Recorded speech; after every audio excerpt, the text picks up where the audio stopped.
Hello, everybody. Good morning. This is Ian Williams from the Foreign Press Association, and we are returning with heavy heart to Gaza and the United Nations. And today we have Craig Mokhiber. Is that the right pronunciation, Craig? Right, as good as any, Ian. Okay. So no one knows whether it's Arabic, Scots, Mokhiber of that ilk. So Craig was the director of the Human Rights Commission New York office until he joined. I hate to claim he was unique, but he is unique. But it was a long list of people who have resigned, been pushed out, retired, and there's a certain sameness about it. It is almost invariably the same issue on the Middle East. You have to remember the distinguished predecessors here. We have a former president of Ireland, Mary Robinson, who was squeezed out because she did not pursue a sort of a party line on the Middle East. And it's a very fine line because somehow the people in the Human Rights Office have to reconcile the actual very clear and explicit writing of the Universal Declaration of Human Rights and the various resolutions and instruments, and at the same time pander to those who want to see them ignored in one particular case, but also in the case of the United States quite often. But usually it's the United States as a proxy for Israel. So Gaza brings this into really stark relief because in the face of the world deciding that what is happening in Gaza is insupportable, we find a barrage of criticism of Antonio Guterres, who I think surprised everybody by exercising his powers under Article 99 to insist it be put on the agenda. And this comes to one of the points. How can you have human rights declaration that some of the worst offenders can veto? And I don't think there's any of the permanent five or in any way got clean hands on this. The British have defied over South Africa, over Rhodesia, over Chagos, and the Diego Garcia. The Chinese just defied it whenever possible, claiming they were in complete coherence. We have Putin, who's actually invoking it for the 75th anniversary and sitting on top of a pile of rubble in the Ukraine doing it. But, particularly the West, that heck does the rest of the world about this, is susceptible because they're invoking people and they never seem to quite understand why the votes didn't go their way so unanimously on Ukraine when most UN members, and I've spoken to a lot of them, are saying, excuse me, how come it applies to Russia, but not to Israel? How come it applies to our friends, but not to their friends? And these are valid questions.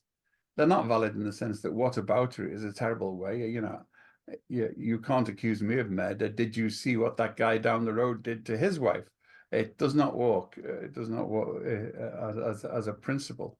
But Craig, now you resigned over the lack of activity there.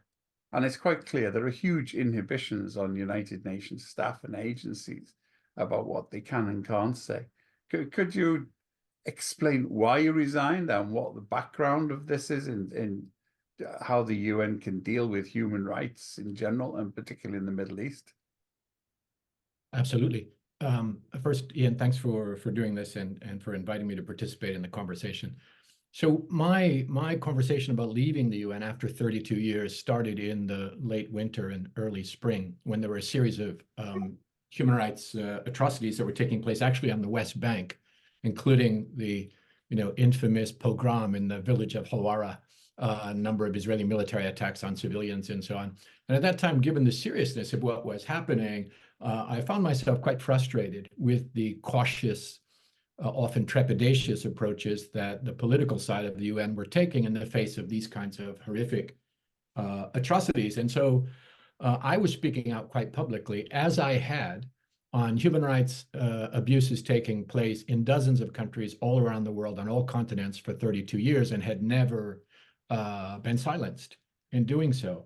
But I knew that there had been a growing trend when it came to Israel of a tamping down inside the organization out of a fear of the kind of pressure that inevitably comes from the United States, from the United Kingdom, from parts of Europe, and from these pro-Israel proxy organizations, lobby groups that had been set up over the course of the last couple of decades with the specific purpose of pressuring and attacking the UN whenever it dares to speak out on Israel. And this time it took hold, and I actually received a kind of gag order. I was told to stop my public pronouncements on the situation, only, by the way, only with regard to Israel. No one told me that I couldn't speak out on situations elsewhere in the world, but only with regard to Israel. And I, obviously, for myself, was very uncomfortable in that, because I grew up in the international human rights movement, starting with the anti-apartheid movement in South Africa more than 40 years ago, and then spent 32 years at the UN, largely unconstrained, I have to say, on these issues. And suddenly I was asked to be quiet. But even more than that, I felt that this trend, which was getting worse and worse, of overly cautious, trepidatious, unprincipled approaches on Israeli violations of Palestinian human rights, was getting so bad that it was undercutting the legitimacy of the organization, including the human rights side of the house. And let me say this, Ian, my criticism of the UN then and now is a criticism of certain part of the UN. It's of the political side of the house, it's of the intergovernmental bodies, it's of the political leadership, which, as you know, are not a part of the engine of the UN, which is all of these professionals who are working on humanitarian relief and human rights and development and so on. These are people who are absolutely committed to eradicating poverty and war and abuses and inequalities and so on. But the leadership, the political leadership, who are political appointees who often come directly from governments, with seats that are reserved for particular governments. The head of political affairs always comes from the State Department and the US government. The head of humanitarian affairs always comes from the British, it's designated by the British government. The head of peacekeeping always from the French, and so on. And that was very much compromising the normative role of the organization, because the UN it's not supposed to be a conference center where there's no lowest common denominator. That's the other side of 42nd Street. You can go to a large conference center, the Javits Center on the other side of Manhattan, which has, no normative position. It's just conference rooms. The UN is supposed to be this constitutional organization that is based upon international law, international human rights, the language of the Charter, the UN human rights treaties, and so on. But this tug of war that's been going on for the length of the existence of the UN between those who think its mission is about the norms and standards that it articulates to be evenly applied to all countries on the one side, and on the other side, legions of UN officials, especially at the top, who always want to defer the normative mission of the organization on behalf of some vague notions of political expediency, and deference, really, in deference to power. Perhaps we should explain, because not every, you've absorbed it with not quite your mother's milk, but shortly afterwards, the idea of an independent international civil service. When working for the United Nations, staff are supposed to sign a document eschewing all allegiances to others. And yet, in the last week or so, apropos of what we're talking about, Cindy McLean, the wife of a Republican candidate who was dumped on the UN by the current president, on the World Food Organization, decided to show up and give a prize to his Israeli government officer for the heroism of Israeli people while her staff were being shot and shelled and impeded on the border of Gaza, which caused a Barak Room revolt in the World Food Organization, didn't it? Absolutely, it did. And that's another clear example of the disconnect between people who are on the ground and who see the horrors that are being perpetrated and really believe in the mission as it is articulated, and political leadership that's there for entirely other reasons. And that's very much the struggle in which I found myself engaged, not for the first time, but so severely that I decided that I would leave the organization. And I informed the High Commissioner for Human Rights at that time, and I communicated to him my wish that the organization would abandon these trepidatious deferential approaches and get back to its original its original mission. And the point that you make, I mean, they turn this on its head, Ian, this idea of the international civil servant, because, I was attacked for speaking out in this case. And the accusation by these lobby groups that were trying to get me fired within the organization were that I had violated my duties as an independent international civil servant because I wasn't being neutral. But there's nothing in the rules of the International Civil Service about being neutral. To the contrary, if you are a UN human rights official, your job is to take sides, take the side of the victim, as Camus said, against those who are perpetrating gross violations of human rights. We have a duty of impartiality. So you can't take sides with one state over another. But it is our job, if we're serious about the human rights provisions of the organization, to defend those against all perpetrators. So they kind of turn that on its head, and then the conclusion is you should be silent in the face of gross violations of human rights, even war crimes, crimes against humanity, ethnic cleansing, genocide. Don't say it. Now, there are parts of the UN that have been absolutely principled, and I give the most credit here to the independent UN human rights mechanisms that are not politically compromised and undeterred, done a great job. Special rapporteurs, commissions of inquiry, independent treaty bodies. They'll come under very heavy pressure. They come under a lot of pressure, even harassment, and yet they have been very, very principled. But it is that other side of the house. And let me say this as well. There are 138 of my former UN colleagues who have been murdered under Israeli bombs just in the last several weeks inside Gaza, who were there with their families, by the way, who were there doing absolutely vital life-saving work, everything essential to normal human life in the Gaza Strip. And with those people, you can only be in absolute solidarity. So there's that side of the UN, and then there's the political side of the House, together with the Security Council, just as an example of an absolutely ineffectual Cold War relic. Second World War relic, the victors of the Second World War, given this veto, which is always used to prevent protection of civilians. And of course, most infamously by the US repeatedly, I think 45 times, having used its veto to stop human rights protection in the occupied territories. So that side of the House deserves our strongest critique, not in a general, dissing of the United Nations, but because we stand in solidarity with the people who are trying to do, peace and human rights and development and humanitarian relief and so on, and they've been abandoned. I was thinking of this yesterday when you probably saw the shots yourself, a whole lineup of IDF troops behind a parapet cheering enthusiastically when an UNRWA, a United Nations school, was blown up. It had been used as a shelter, and they cheered enthusiastically. And I don't know whether you know this, but Ban Ki-moon, one of Ban Ki-moon's proudest achievements, which he didn't boast about too much for obvious reasons, was he actually got the Israelis to pay compensation for when they shelled and destroyed a UN warehouse in Gaza. He got a check out of them. He was the one and only. They were trying to butter him up. But in general, of course, the countries that pay for this, usually the European Union or the US, just simply write another check to rebuild without mentioning it to the people who blew it up. Well, and it's that sense of impunity that gets really disgusting. And this is another core problem with the approach of the political side of the House. I mean, Ban Ki-moon got them to pay for that damage, but he did it by commissioning what's called a board of inquiry. And a board of inquiry is a very specific mechanism invented on the 38th floor to avoid doing a commission of inquiry. What's the difference? A commission of inquiry is an independent mechanism, usually supported by the Office of the High Commissioner for Human Rights, that's looking for accountability of perpetrators and redress for victims for war crimes, gross violations of human rights, and so on.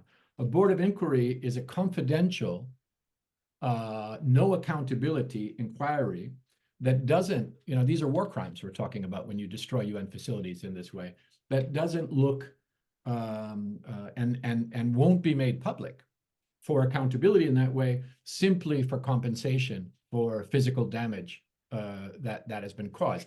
And what happens whenever you have a situation like this, you've got to move by member states and civil society and the human rights mechanisms to have an independent commission of inquiry to look into it for purposes of accountability of perpetrators, redress for victims, trying to put an end to impunity, and then a push from the New York side of the House to have, no, we'll do a board of inquiry. It'll be all top secret.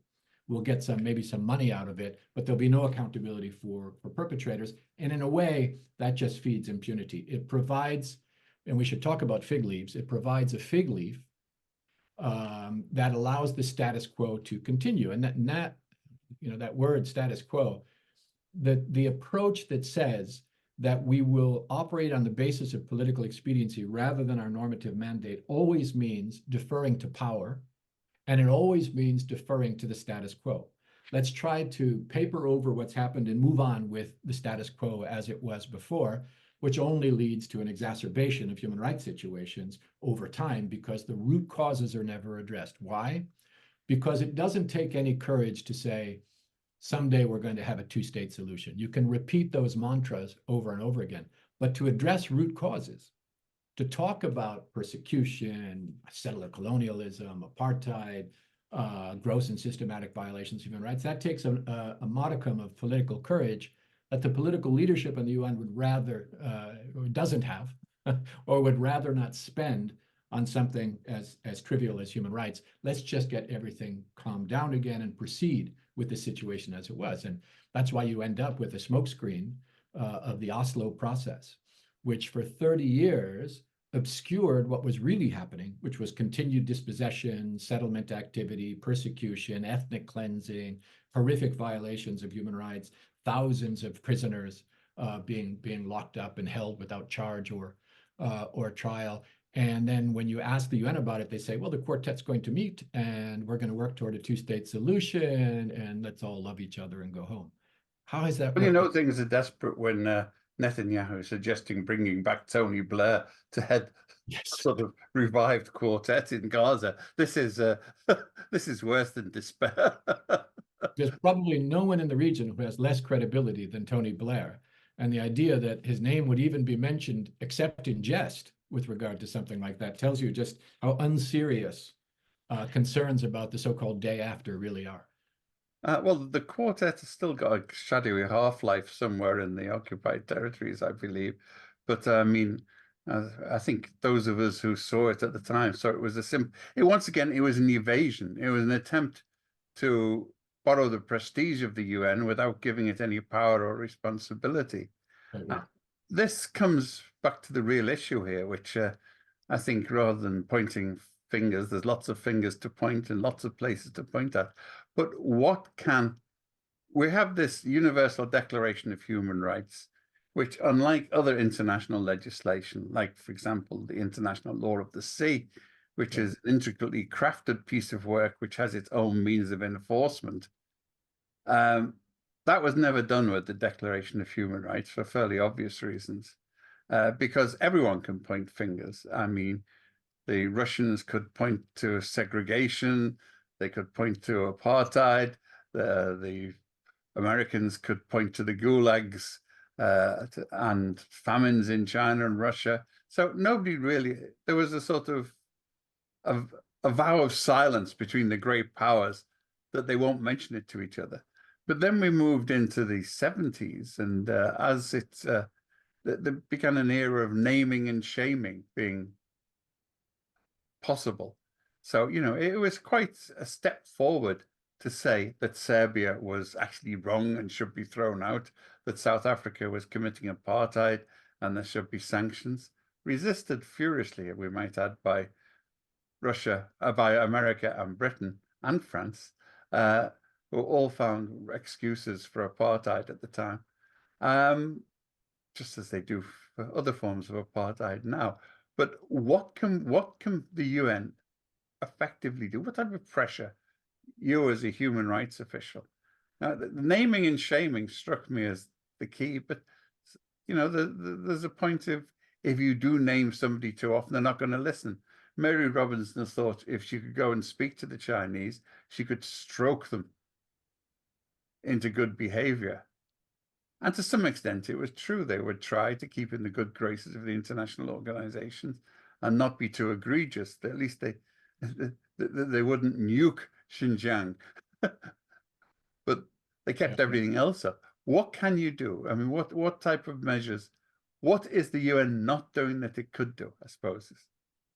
I mean, first it could stick to its norms and standards. You know, you're right to go back to the history, and the really sort of striking historic irony here is that 75 years ago, 1948, was the year that the Universal Declaration was adopted. It was the year that the Genocide Convention was adopted. And it was also the year that apartheid started in South Africa, and the year that the Nakba, the first genocidal ethnic cleansing of Palestine, happened in Palestine. So you had these sort of these two parallel things taking place. One, an effort to kind of create a framework of international law with these norms and standards that were supposed to guide conduct everywhere. And as they were being issued, you had these horrific things happening in Palestine and South Africa. And it's very illustrative of why this sort of reverting to political expediency is not the right way to go when it comes to human beings being persecuted in some way. Because in South Africa, and by the way, you're right, everything that had teeth was adopted in the 1970s after the majority of formerly colonized states became member states of the UN. And so there's this mythology out here that human rights are a gift from the West that are imposed on the others, when in fact, all of the monitoring mechanisms, all of the naming and shaming devices, all of those things were actually developed after by a majority that brought these in because they knew what it was like to struggle against colonial domination, foreign occupation, all of the persecution to which they had been subjected. But you know, if you look at the case of South Africa versus the case in Palestine, you see how this works. You know, in South Africa, the UN remained focused once it got its act together. The UN remained focused on eliminating apartheid, on an agenda of human rights, equality, and international law in South Africa until the day that apartheid fell. In Palestine, because of political pressure from the US, from the UK, from Israel, and others for the so-called Oslo process, they completely abandoned that approach 30 years ago.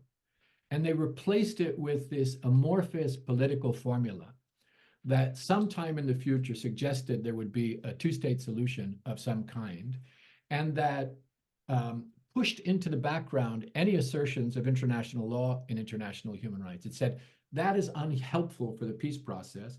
We're going to defer to what the two parties can agree.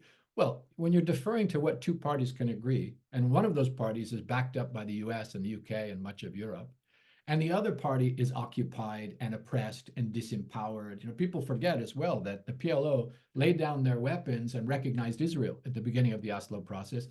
Not only did Israel not recognize Palestine or lay down its weapons, it continued military assaults on Palestinian communities for the entire lifespan of Oslo and expedited settlement activity, dispossession, persecution, all those sorts of things. And the UN contributed to that reality because it maintained this smokescreen behind which that deference to an uneven status quo led to an exacerbation of the situation on the ground and ultimately to more conflict. And today, I have argued, to genocide itself. What we need in the UN is a return to the normative mission of the UN and an equal application of those standards as they were applied in South Africa to all other countries as well. And we should have an agenda where we're saying we insist that the solution in the Middle East be equal rights for Christians, Muslims, and Jews, not a kind of exceptionalism where international human rights are viewed as unhelpful and pushed off into the background. It's true that when the Universal Declaration was adopted, it wasn't seen as a kind of binding document. It was a kind of cornerstone for something that would be built up afterwards. And indeed it was. That's where you got binding international legal treaties on civil and political rights, economic and social rights that have been ratified by the majority of countries in the world, although there are some outliers like the US, which has a terrible ratification record. For example, it's the only country on the planet that has not ratified the Convention on the Rights of the Child. The main treaty protecting the human rights of children has been ratified by 193 countries. Only the US refuses to ratify it. It hasn't signed on to the framework in lots of other ways. But in general, these treaties have been adopted. Alongside them, international humanitarian law, the Geneva Conventions, the statute of the International Criminal Court, the Rome Statute of the International Criminal Court. I mean, these are all binding legal developments, which unfortunately, some of them have now been politically captured and rendered and neutered, really, by Western pressure so that you have an international criminal court that was supposed to be the great hope of individual criminal accountability, which is now viewed by much of the world as basically a politicized arm of the West that was set up to prosecute Africans, but never to touch, the global North or the global West. And you see the great contradictions where the prosecutor of the court moved almost instantly to take action against Russia in Ukraine, but has been quite shamefully dragging its feet on cases brought to it of Israeli violations against Palestinians for years now, and no sign from Prosecutor Khan that he's going to make a break from this. Continues to show a very politicized, biased deference. In your position in the human rights apparatus, did you have occasion to speak to Khan? And I have not met Khan himself. I mean, I was alongside all of my human rights colleagues pushing very hard for the establishment of the International Criminal Court. And like so many people, deeply, deeply disappointed in its failure. I think the International Criminal Court is on the verge of fading into obscurity as a failed experiment. And if they don't, if Khan doesn't step down or isn't removed, and the court doesn't restore its credibility by being a global, a universal mechanism that will hold all perpetrators account for the crimes in its statute. Remember, the Rome Statute is war crimes, crimes against humanity, genocide, and aggression. In the current moment, they are really hanging by a thread. And if this situation doesn't reverse itself in a very dramatic way, that will be the end of all the efforts to build up the international. And I think that would be a shame. I think we should be building up the ICC, not tearing it down. But if it's going to tear itself down, there's nothing we can do to help it, right? And so this is, and I just want to say one more thing, Ian. You mentioned this idea of behind the scenes conversation. Human rights diplomacy is very important. Not everything is a press release, critiquing a country and naming and shaming and so on. There is a lot of work that goes beyond, below the tip of the iceberg is mostly human rights diplomacy, discrete engagement with countries, including perpetrators of horrific violations, to try to get an objective, to try to get something delivered that will improve the situation for an individual or a group in a particular country. And that's absolutely essential. Sometimes UN actors are criticized for that, but it really is important. But not if in the process you're abandoning your obligation to the victims as defined in international human rights law. And there has to be a point at which, you realize that you're just being used, again, as a fig leaf for a country that's committing violations. And you have to know when to draw the line to go public.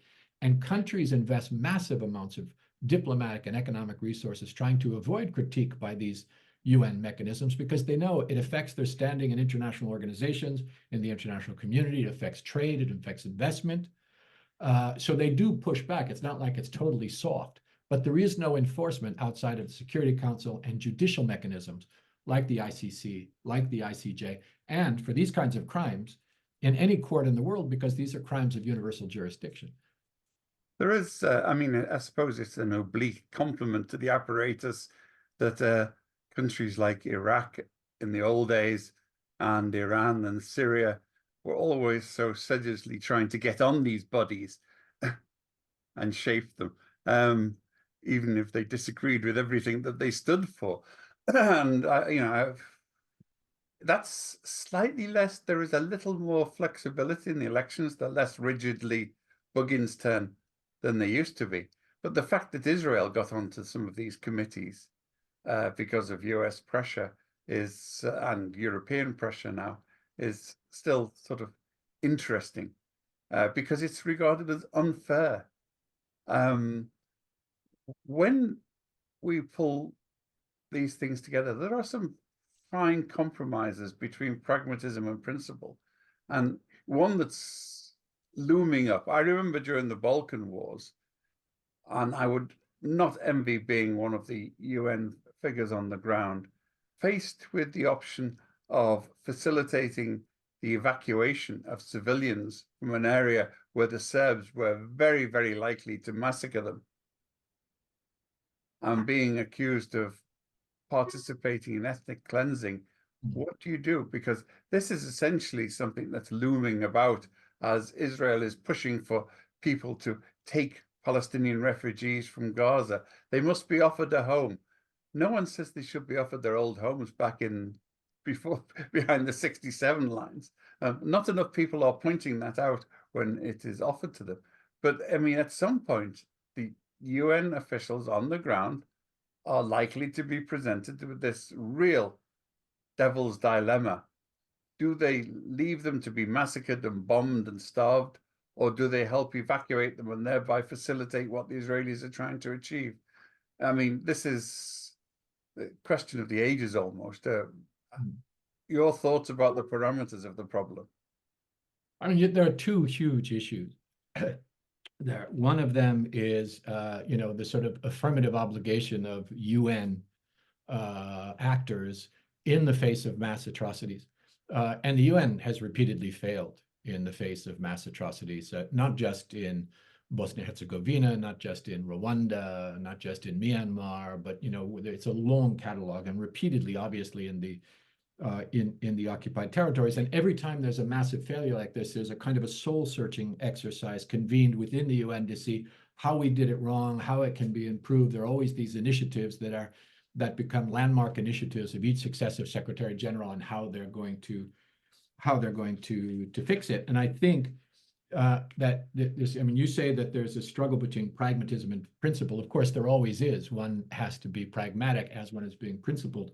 But more often than not, what happens is people view that as a binary in the UN, and they abandon all principle because they say that is the politically expedient or the realistic thing to do. Or they think that the answer is simply to stand on a soapbox and denounce a particular actor. Neither one of those is going to take place, but almost inevitably, what happens is a kind of abdication because we have to be realistic. And then the second thing, of course, is the current situation in Gaza, and the risk that some international actor might be complicit in the ethnic cleansing of Gaza, which, in my view, is very clearly and has been from the first day. The intention of the government of Israel is to ethnically purge Gaza, to start at the north, to destroy everything as you move down that makes civilian life in Gaza impossible. Destroy as much as you can, and before some pressure comes along from the US or elsewhere to stop you. And then to make sure that Gaza is not rebuilt, that any survivors are sort of left in a hellscape in the south of Gaza to either live and die in horrific conditions or to flee through the Rafah border and disappear in tents inside the Sinai or into the diaspora. And that if anyone were to ratify that or participate in it, whether it's the government of Egypt or some Gulf state that offers to finance it, or the US that supports it behind the scenes, or any UN actor were to participate in it, they would literally be participating in ethnic cleansing. And that, from a normative perspective, cannot be tolerated. It's also a false dilemma, because you have another choice, which is massive aid and reconstruction in Gaza to restore a decent life for these brutalized Palestinian civilians. What's happening now is they're trying to create a perception that the only opportunity is for people to be physically purged. I don't think we can stand with that. But on the general point applicable globally, it reminds me of Kofi Annan, who you knew well, who was the Undersecretary General for Peacekeeping, both during the Rwanda genocide and during what happened in Srebrenica. And later, when he was Secretary General, he was very haunted by the UN's failures and by its inaction in the face of these massive threats to the civilian populations there. And you'll remember Ed Mortimer, who was a brilliant speechwriter and senior advisor and somebody I respected a great deal when he was on the 38th floor. And he called me up and he said, Craig, the Secretary General wants to go to the Stockholm Forum, which is this very visible venue where he would make a speech. And he wants to apologize for the UN's failures in those circumstances. But two, he doesn't just want to apologize. He wants to say that we're going to do something different to prevent this from happening again. So we came back to him and made a proposal that we had known that you had the human rights system in Geneva, the political system in New York. There was a brick wall between them. The UN human rights system had predicted the genocide in Rwanda and had made a number of recommendations on how to stop that from happening. There was a special rapporteur called Bakwali Ndiaye, Senegalese human rights expert, who had just done a mission there and had warned about this. utterly ignored in New York, couldn't get a hearing in the Security Council, and nobody on the 38th floor would ever read such a report in those days. So the proposal we made is, let's establish an independent special rapporteur on the prevention of genocide, would be independent, would be supported by the Human Rights Office in Geneva, and would be given opportunities to report directly to the Security Council. Kofi Annan goes to Stockholm, makes this landmark speech, and he says it exactly as we proposed it. I intend to establish an independent special rapporteur on the prevention of Palestine, supported by the Human Rights Office, reporting directly to the Security Council to ring the bell when there is a threat of genocide emerging in a particular setting. He said it. There was a huge fanfare for him having done that as something very, very significant in closing the gap between the human rights side and the political side. And then the political side, the Department of Political Affairs, got a hold of it. And they said, oh, no, no, no, no, we can't do this. It can't be independent. It has to be a part of the Secretariat so we control it. It can't be supported by the Human Rights Office because we need it to be supported by the Political Affairs Department so we can control the content of what it's likely to say. And it can't report to the Security Council. It can only report to the Secretary General because we don't know what the impact would be on members of the Security Council. And they completely neutered the proposal. And we ended up with an Office on the Prevention of Genocide, which is an entirely politicized, weak, orphaned, and now completely irrelevant office that once again has failed to address emerging genocide in the occupied territories because it was set up to fail out of fear, out of trepidation, out of a deference to what was thought to be a pragmatic focus on political expediency, rather than this pie-in-the-sky normative, independent kind of thing that those human rights people want to do. The system has failed again because the basic impulses of the organization have not changed, in spite of the fact that we're several secretary generals later and making the same kinds of mistakes. We have, you mentioned a key word there. You mentioned genocide. I was about to bring up the concept of ecocide. When the Romans conquered Carthage, they plowed salt into the ruins. At the moment, it looks like the IDF is about to pour salt water into the subsoil of Gaza because they're threatening to flood the tunnels. And this is an area where I happen to know, I've known for years, the watershed has been increasingly under salinification because of Israeli pumping on the actual border. They're pumping so much fresh water out, it's drawing in salt water already. So the aquifer is almost unsustainable. So this should finish it off. I don't think it's got the attention that it deserves. This is a form of ecocide. But to get back to the genocide, Frank Gomez has just asked the question about the usefulness of the concept of genocide and whether it's taking place. I did write a piece for The Guardian some years ago in which I said, you know, genocide is a horrifying concept, but it's not useful as a tool because mass murder is awful. Once you start introducing the idea of that there are gradations of this and that genocide is worse, you start getting the wiggle room in. Like the Khmer Rouge didn't commit genocide because it was Khmer on Khmer. The kulaks were Ukrainian, so that wasn't genocide. And you go through legalistic rambling when the mere fact mass murder by governments is wrong. You know, that covers everything as far as I'm concerned, including ethnic dispossession and so on. So is genocide a useful concept? It was in the sense when Ralph Lemkin introduced it, it was intended like the Apartheid Convention as a trigger for international action to prevent it. At the moment, it seems more like an obfuscation to avoid it because people are arguing about whether it's genocide or not, instead of saying, no, what you're doing is wrong, it's mass murder, and we're going to stop you. Yeah, and I think Frank's question is the question of the day, because the answer as to whether or not you know, there's even going to be a concept of genocide in the coming years is being determined as we speak. Now, genocide has been important enough to the international community that it has been codified in the relatively newest instrument, which is the Rome Statute of the International Criminal Court, you know, all these years after the adoption of the Genocide Convention. And there's no doubt that genocide is probably one of the most, the only thing that's probably more politicized than the term of genocide is the term terrorism, right? Terrorism is what the other guy does. genocide is what our enemies do, and democracy, right? We're a democracy and they're not. I mean, these have become meaningless terms, but genocide is defined in international law. And it's defined with great clarity in the Genocide Convention, setting out not just the acts that constitute genocide, but the specific intention that needs to accompany those acts, right? So, acts like killings and causing serious harm, deliberately inflicting conditions of life on a population calculated to bring about its destruction and so on. And then all of that with this very specific intention to destroy in whole or in part a national, ethnical, racial, or religious group as such, right? So it is, because it's politicized, it's often asserted in cases where it's not happening, where there are awful things happening, but it's not genocide. And it's often denied in cases where it clearly was. I have said that's what's happening here. That I have said that I have never seen in all my years in the international human rights movement a case that so clearly mirrors the exact language of the Genocide Convention.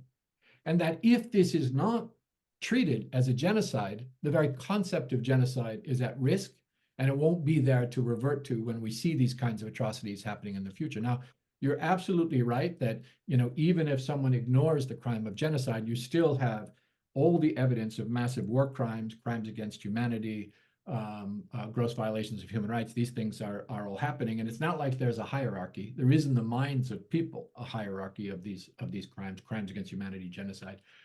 But it is important because it is a crime under international law, and it's not being enforced. I mean, just think about it: 18,000 Palestinians in a cage, locked in a cage, exterminated in just a matter of a few weeks. 8,000 of them children, for example. About 50,000 injured.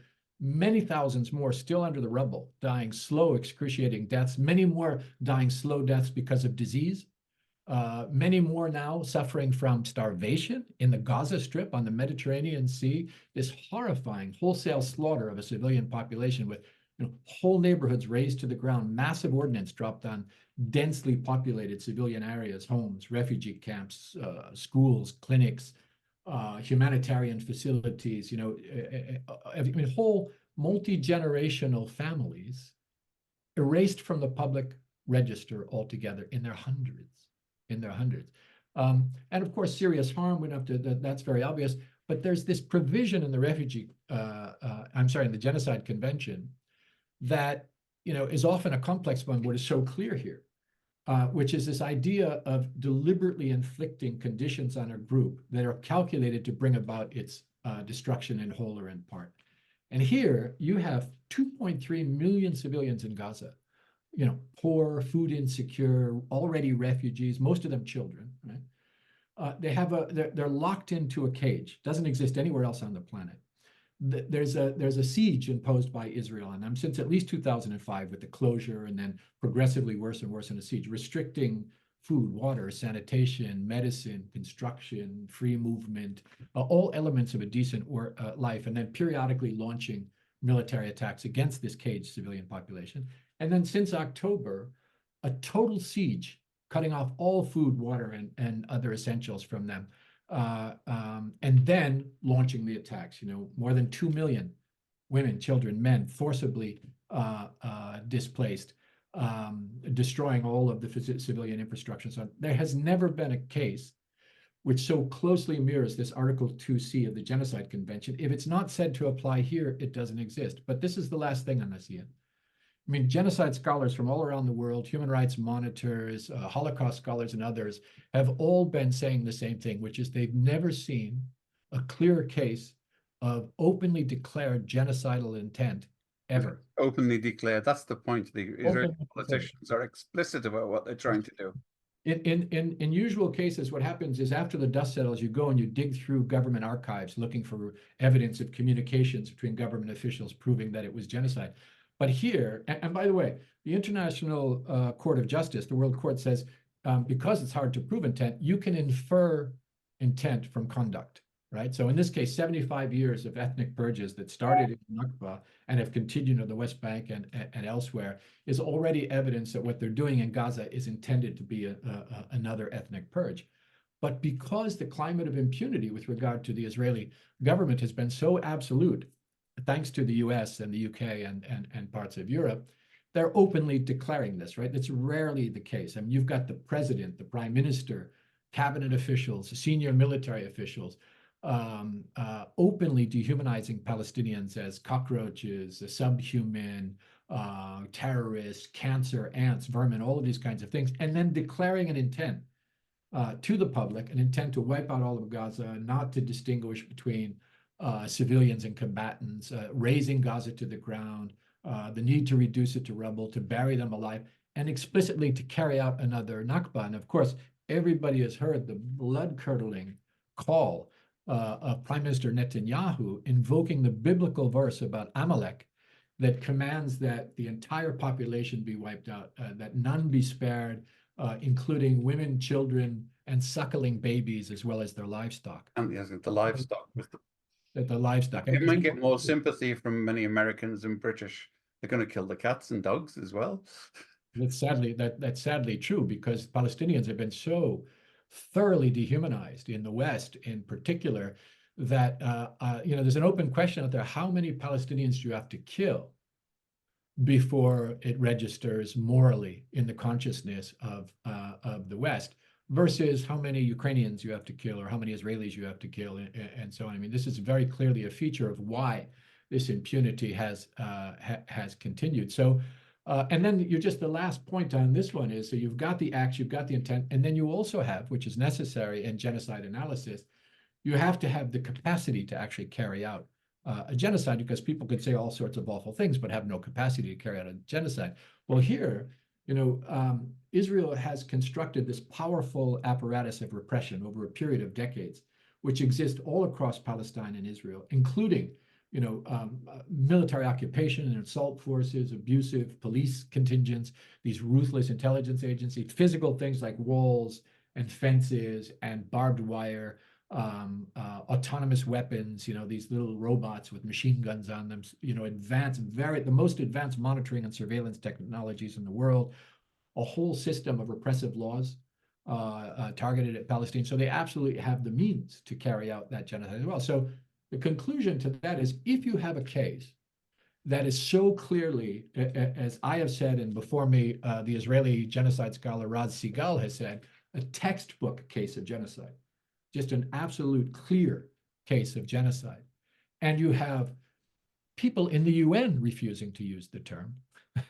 and a lack of adequate legal action to hold perpetrators to account, and a lack of preventive action, because the Genocide Convention imposes an obligation of prevention on everybody, then genocide no longer has any meaning, and it will disappear from the international law books, which is a loss first for the innocent Palestinian civilians who have been slaughtered, but for the rest of the world, who will no longer have recourse to this particular protection in international law. And that is something very striking, literally on the 75th anniversary of the Genocide Convention, on the eve of which, by the way, one day before the annual Day Against Genocide and the anniversary of the convention, the US ambassador in New York, in that infamous photo, raised his hand to block a ceasefire, after which many, many, many more people have been killed in what I have called a case of genocide. So we all have a lot to lose here, and it's a frightening moment in history from my perspective. Well, we come back to our responsibilities. We are the Foreign Press Association, and there's particular sort of incumbencies upon the media and the people who are doing this tend to bedazzle the media and talk about unfairness. That's the language always used in Israel. It's unfair to single out Israel. And I say, well, my answer to that has always been, well, if Israel doesn't want to be singled out, Israel should stop doing it. Yeah, absolutely. And people will stop pointing fingers. But there are, there's a broader issue here of how it's treated and how the media go about it. And, there's a war of attrition against the whole idea of human rights violations by Israel. I mean, it's almost like a Pavlovian treatment. Any reporter in America and in Britain now, which wasn't quite the case, wasn't as bad a case when I left many years ago, will be pilloried right away for suggesting that Israel commits these crimes, because it's sort of axiomatic that Israel can't do this. And only somebody who's thoroughly biased would actually make such allegations. Yeah. So it's increasingly difficult. It's been very pleasant to see, not pleasant, but heartening to see on the streets so many people who are seeing through it and appalled by what's being done in their name by the IDF and the US diplomats. But what can journalists do in the face of proprietorial and governmental interference to uphold human rights in a neutral way? Nobody asked them to love Hamas. Nobody asked them to love Arabs, but at least you can distinguish between why is it that an Israeli who goes in and shoots up a house is a soldier and a Hamas guy who's shooting from the house is a terrorist. Axiomatic. You never see that used in any other context. That when Israelis are killed by Hamas, they are massacred, whereas the completely neutral, value-free when Palestinian casualties. Palestinians die. Yes. They're not brutally murdered or. That's a little active. But They just Palestinians die. are killed. Palestinians suffer. There are Palestinian casualties. Right.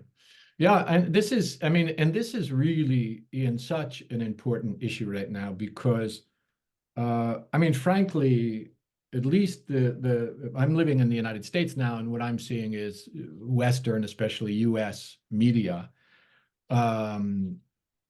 dropping the ball in horrendous ways.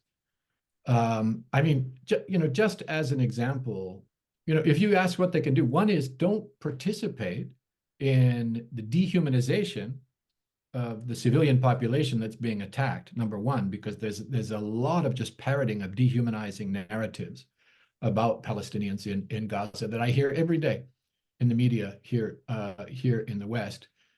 Two, don't just disseminate non-critically propaganda being given to you by Israel and its proxies, even when that information is coming from already discredited sources for fabrications that have been disproven, and then you still continue to take that information and to parrot on. There are still people reporting about 40 beheaded babies that the President of the United States is one such, so it's not. The United States is one. And by the way, let me say of the United States and the United Kingdom and some European countries, the obligations with regard to genocide and the obligations with regard to war crimes, they impose affirmative action on the part of countries like the US, one, to ensure respect for the Geneva Conventions vis-a-vis those other parties they have influence over, in this case, very clearly, Israel, and to act to prevent genocide. So that's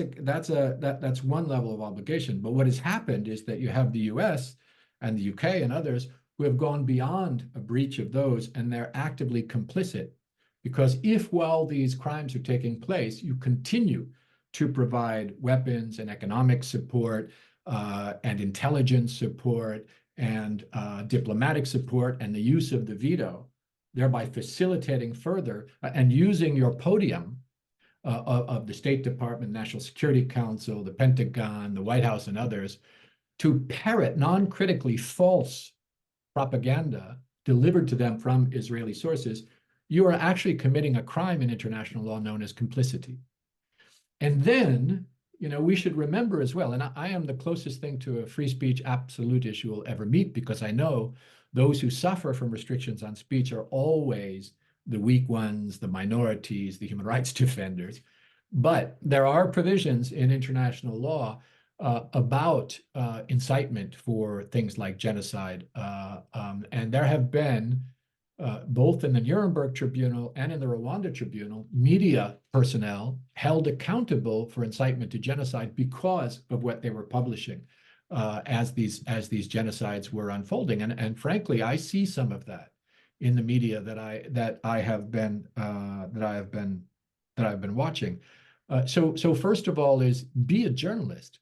If you are just a stenographer for Israeli propaganda, I don't see why you're collecting a paycheck from something that claims to be a media outlet, but there's so much of that. And that's before you get to the issues that you raised, of the subtle bias of the fact that Palestinians die and and Israelis are brutally slaughtered in all of these cases. And frankly, the UN itself is guilty of this.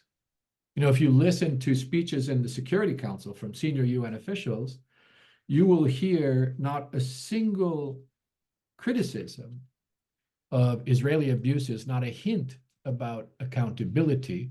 You will get the idea that the killings happening in the Gaza Strip are just technical violations of humanitarian law. But what Hamas did was brutal and slaughter and so on. That even comes from UN officials, which is to say, some lives are more important than other lives. And if that's coming out of the UN, how do we expect journalists to be doing their job? Journalists need to learn, what are the rules? What are the rules? Well, that brings us a beautiful segue. I'm sorry, Jordan, we're going to have time for your question, irrelevant though it is. We will, in the new year, we're intending with the FPA, and I hope we'll get you, Craig, and others, to actually discuss what the role of journalism is in promoting human rights. And this is difficult because in the Columbia J School, it's amazing when you talk to people, but no, we don't promote human rights. They really think that this is a partisan issue, and it isn't, because as was how many 120 dead journalists in Gaza and the West Bank and Lebanon demonstrate, it is not a partisan issue. It's a matter of survival for accurate and working journalists. So we're hoping to hold a panel in the new year with other partners, and we'd really welcome any suggestions for journalism students and others to go over the type of issues that Craig's have been talking about on, what is a war crime? How does it, how do we report them? How do we promote human rights and not accept the full spoonful of bile that comes out of the government hands? Normal journalistic standards, skepticism and asking the relevant questions should do it, but obviously these fall by the wayside over the years. So on behalf of the forum, I'd invite you to send me any suggestions you have for speakers, topics and details, because obviously it's fairly essential work. And in the meantime, since we're coming up to the season of goodwill between Hanukkah and Christmas and Kwanzaa and whatever, and New Year. So I'd like to wish you all, I hate happy holidays, but Merry Christmas, cheerful Hanukkah, carefree Kwanzaa, and hope to see you all soon in one way or another. Thank you very much, Craig. I think it was an interesting and probing discussion, and we hope to see you in the new year when we go into this in more detail in an exploratory way with members and others. Thank you, everybody. Thank you, Ian. Thanks to everybody.